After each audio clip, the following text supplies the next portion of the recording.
तुम्हें ना तमाम मंदिरों के बहुत सारे जगहों से प्रसाद प्राप्त होंगे। ये सब मेरी कृपा से होगा, पर अकेले अकेले मत खाना। जो प्रसाद तुम्हारे पास आए पहले अपने इस साईं को खिलाना, उसके पश्चात ही उसे ग्रहण करना। और इस साल तुम एक ऐसी जगह भी जाओगे जहां तुमने कल्पना नहीं करी है, तुम्हारी कल्पना से भी सुंदर, पर तुम्हारी इच्छा अनुसार ही वो जगह होने वाली, बहुत सुंदर। तुम देखो अभी लीलाएं मेरी कैसे होने वाली है। अगर तुम्हारी भक्ति में सच्चाई है, तुम्हारी भक्ति में श्रद्धा है और सच में भक्ति है ना तुम्हारी, तो तुम्हें किसी को कसम से, वचन से बांधना नहीं होगा। खुद ब खुद तुम्हारी इच्छा पूरी होगी। बस विश्वास होना बहुत ज़रूरी है। चाहे तुम मेरी पूजा करो, हनुमान जी की पूजा करो, चाहे किसी की भी पूजा करो, विश्वास होना बहुत ज़रूरी है। विश्वास पर ही सारे रिश्ते टिके हैं। एक और सही, और पूरी दुनिया पर तो विश्वास करते हो, तो हम पर क्यों नहीं कर सकते? एक बार करके तो देखो। फिर जिस शक्ति के होने का एहसास तुम्हें होगा, वो तुम्हें जीवन भर आगे बढ़ने के लिए प्रेरित करता रहेगा।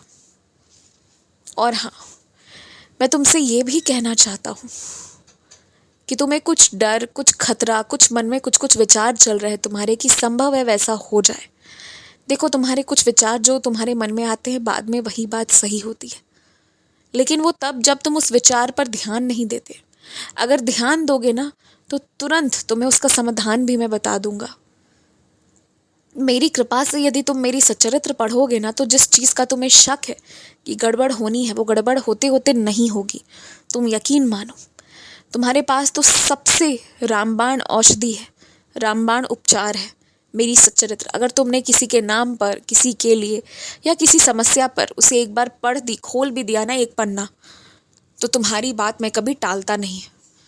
तुम्हारी क्या अहमियत है ये मैं तुम्हें शब्दों में नहीं समझा सकता, या कितना प्रेम मैं तुमसे करता हूँ ये भी मैं तुम्हें नहीं समझा सकता।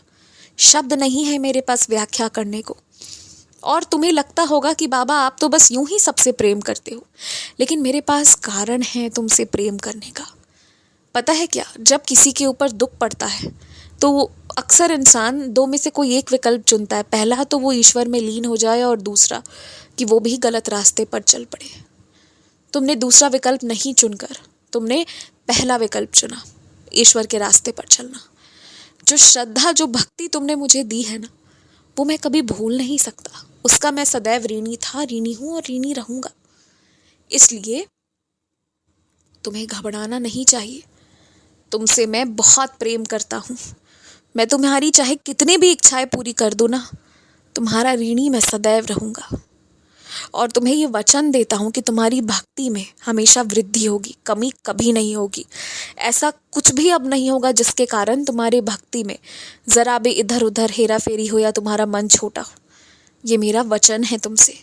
मेरे मंदिर आया करो, और हो सके तो अपनी तनख्वाह से ना लंबी वाली फूल की माला मुझे चढ़ाया करो।